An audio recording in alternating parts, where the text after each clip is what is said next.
మీకు మాత్రమే తెలియాలి. ఎవరు ఎవరిని చంపారు, బహుశా అలాంటి మాటలు వాడడం కూడా అనవసరం. ఓకే సార్, అంత తీవ్ర పదజాలం. ఈవీఎంలపై కేసులు, ఈవీఎంల విషయం చర్చ ఉంది. కొంతమంది గెలిచిన వాళ్ళు మాట్లాడొద్దు అంటారు, ఓడిన వాళ్ళు మాట్లాడతారు.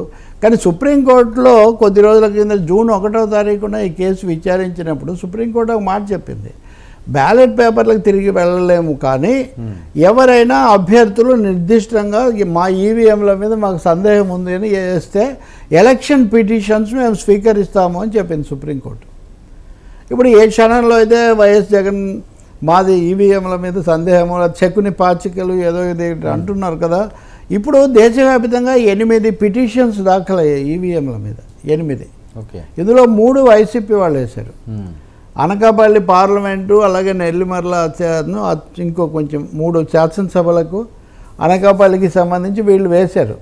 దీని ప్రకారం ఏంటంటే ఇప్పుడు కేసు తీసుకోవాలి. తీసుకున్న తర్వాత ఎలక్షన్ కమిషన్ మొత్తం వెరిఫై చేయాలి. ఆ 3 భాగాలు ఉంటాయి కదా, దాంట్లో ఓటింగ్ యంత్రము, వివిప్యాటు, తర్వాత యూనిట్, సెంట్రల్ యూనిట్, ఇవి ఉంటాయి. సో వీటిని మళ్ళీ ఒకసారి పరిశీలించాలి. ఒక్కొక్క ఈవీఎం పరీక్షించడానికి 47,500 రూపాయలు ఎంతో ఖర్చు అవుతుంది. ఈ ఖర్చు అభ్యర్థి భరించాలి. ఈ ఖర్చు అభ్యర్థి భరిస్తే ఎన్నికల సంఘం ఆ కంపెనీ తయారు చేయించిన కంపెనీతో, అది పబ్లిక్ సెక్టరే, మాట్లాడి చేయిస్తారు. ఏదైనా ఇది ఓకే, ఇది మంచి పద్ధతి. ఎందుకంటే ఊరికినే మాట్లాడి వివాదం పెంచుకోవటం, ఖండించుకోవటం కంటే వాళ్ళ సందేహాలు ఉన్న వాళ్ళు వాటిని చేస్తారు. గతంలోనే సుప్రీంకోర్టు దీనికి ఎటువంటిది ఏమీ లేదు, ఈవీఎంలు చక్కగా నిరూపించలేకపోయారు కదా ఉన్నత న్యాయస్థానంలో. సుప్రీంకోర్టు ఎన్నికల సంఘాన్ని అడిగింది, ఎన్నికల సంఘం మాకేం ఇబ్బంది లేదు అని చెప్పింది.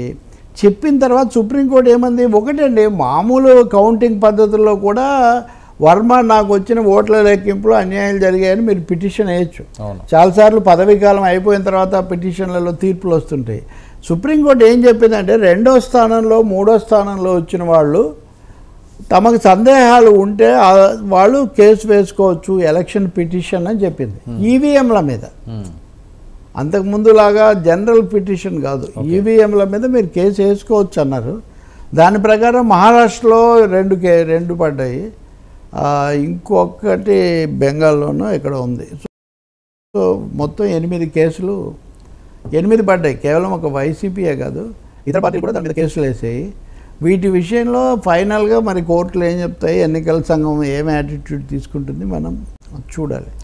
అంటే గతంలో తెలుగుదేశం కూడా హైకోర్టుకు వెళ్ళారు, వాళ్ళు కూడా అక్రమాలు జరిగాయి అని వాళ్ళు కూడా కేసు వేస్తున్నారు. అదేం అంత కొత్త విషయం కాదు. కానీ సార్, తెలంగాణ ఆపరేషన్ ఆకర్ష్, ఇంకొకటి ఈవీఎంలు అనే వాటిలో లోపం లేదని ఇదివరకు ఎన్నికల కమిషనర్గా పనిచేసినటువంటి గోపాలకృష్ణ ఆయన నిన్న ఒక ప్రకటన విడుదల చేశాడు. ఎలాన్ మస్క్ దాని మీద మీరు అనవసరంగా చాలా పెద్దది చేస్తున్నారు, కానీ మనవి చాలా పకడ్బందీగా చేస్తున్నామని ఆయన కూడా ఒక ప్రకటన చేశాడు. సో ఒక debate going on. Okay sir, తెలంగాణలో రేవంత్ ఆపరేషన్ ఆకర్ష్ మొదలుపెట్టారా? కాంగ్రెస్లో తిరిగిన పోచారం శ్రీనివాసరెడ్డి ఆ స్పీకర్ స్థాయి వ్యక్తే వెళ్ళారంటే బీఆర్ఎస్ పరిస్థితి ఏంటి, ఏం జరుగుతుంది? అంటే అది కొడితే కుంభస్థలమే కొట్టాలని ఏకంగా స్పీకర్ వెళ్ళారు. ఇదివరకు కూడా దాన నాగేందర్ మొట్టమొదట వెళ్ళారు, ఆయన ఒరిజినల్ కాంగ్రెస్ మ్యాన్. నాకు తెలిసి ఒక 16-17 మంది వెళ్ళడానికి సిద్ధంగా ఉన్నారు బీఆర్ఎస్లోకి, బీఆర్ఎస్ నుంచి కాంగ్రెస్లోకి. వాళ్ళతో సంబంధాలు ఉన్నవాళ్ళు ఉన్నారు, వీళ్ళలో 2-3 రకాల వాళ్ళు ఉన్నారు.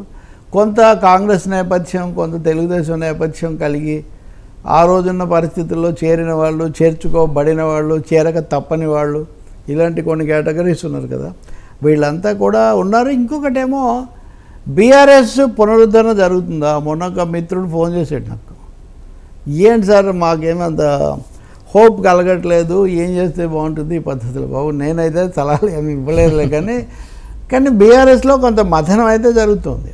కేసీఆర్ శైలిలో పెద్ద మార్పు రావట్లేదు. అలాగే ఆ లీడింగ్ టీం ఏది ఉందో వాళ్ళు అలాగే వ్యవహరిస్తున్నారు. అలాంటప్పుడు భవిష్యత్ ఏముంటుంది? బీజేపీ ఏమో దూకుడు పెంచుతూ ఉంది, రేవంత్ రెడ్డి ఏమో ఆయనకు కూడా అవసరం ఉంది. ఇప్పుడు కాంగ్రెస్ హైకమాండ్ ఏం చేసింది, తగినన్ని ఫలితాలు సంతృప్తికరంగా రాలేదని 3 సభ్యులతో కమిటీ వేసింది. అంటే వెనకబడిన ఫలితాల్లో దెబ్బతిన్న రాష్ట్రాల్లో తెలంగాణను చేర్చింది అవును. కాంగ్రెస్ నాయకత్వం. కాబట్టి రేవంత్ రెడ్డికి కూడా తన దీన్ని ప్రూవ్ చేసుకోవాల్సిన, బలం పెంచుకోవాల్సిన ఒక అవసరం ఏర్పడింది. బహుశా కొద్ది రోజుల్లో జరగవచ్చు. ఇంకా ఎక్కువ మంది కూడా బీఆర్ఎస్ నుంచి కాంగ్రెస్లో చేరే అవకాశం ఉంది. వాళ్ళు బీజేపీలోకి వెళ్ళలేరు, ఎందుకంటే ఇక్కడేమీ లేదు కాబట్టి. అందుకని ఇది నువ్వు నేర్పిన విజయ నీరజాక్ష అని అదివరకు మీరు పార్టీలనే చప్పరిచ్చారు కదా. ఇప్పుడు ఏదో ఎమ్మెల్యేలు కొంతమంది చేరతారు. అదే అయితే ఈయన కూడా వ్యవసాయ రంగం కోసం వెళ్ళాను రేవంత్ అని పోచారం శ్రీనివాసరెడ్డి. ఈయన కూడా ఒరిజినల్ తెలుగుదేశం, మధ్యలో బీఆర్ఎస్లోకి వెళ్ళారు. కానీ చివరి దాకా ఇవ్వచ్చు, ఆయన సీనియర్ కదా బాగా. రేవంత్ రెడ్డి కూడా పొగిడారు, కానీ వెంటనే ఏమీ అర్థంతరంగా ఇవ్వరు.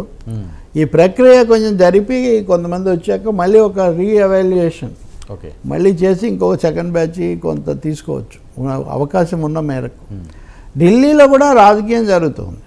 మీరు బీజేపీ విషయంలో బీఆర్ఎస్ నాయకులు, వైసీపీ నాయకులు మరీ ముఖ్యంగా వైసీపీకి సంబంధించిన కొంతమంది మనం అనవసరంగా బస్సు మిస్ అయ్యామో, మనమే బీజేపీతో కలిసి ఉంటే ఈ సమస్య వచ్చేది కాదు, ఇప్పుడు కలుద్దామంటేనేమో వాళ్ళు తెలుగుదేశాన్ని పెట్టుకొని మనల్ని కలుపుకోరు అని ఇలాంటి ఒక ధర్మ సంకటాలు కొంతమంది అటువైపు నడుపుతున్నారు. కానీ వైసీపీ గుర్తించింది ఏంటంటే వాళ్ళు గెలిచిన 3 పార్లమెంట్ స్థానాలు బీజేపీ మీద గెలిచారు.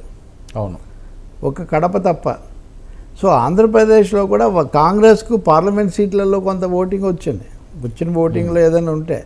అందుకనే ప్రజలు తెలుగుదేశం జనసేనను, ముఖ్యంగా తెలుగుదేశాన్ని జనసేనను కలిసి ఓట్లు చీలకు